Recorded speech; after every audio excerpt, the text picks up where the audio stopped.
د چین وزیر اعظم لی کینګ د زیارت پر ورځ په بیجینګ کې د بنگلاديش د وزیر اعظم شیخ حسینه واجد هرکلی وکړ. مخکې له دې چې دواړه مشران خپلمنځي خبرو ته سره کینی، شیخ حسینه ته پوځي سلامي ورکړل شو.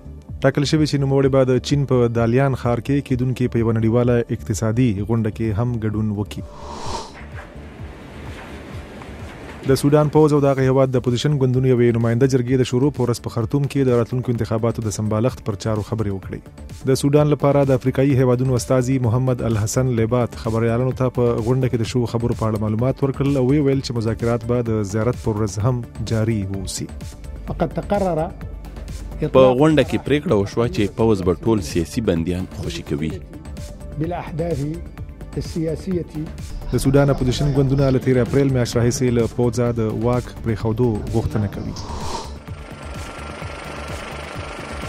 د جولای پر 3 د ایټالیا په سټرامبولي نومې جزیره کې یو اورشیندونکی غر فعال شو او لاوه یې وغورځوله. په پیښه کې یو سړی چې اټکل کېږي سیلانی و ورباندې د یوې غټې ډبرې پرېوتو له امله مړ شوی او یو بل کس ټپي شوی دی. سیمې ته د یوې اور وژونکې الوتکې ترڅنګ مرستندویه کارکوونکي هم ور وبدل شول.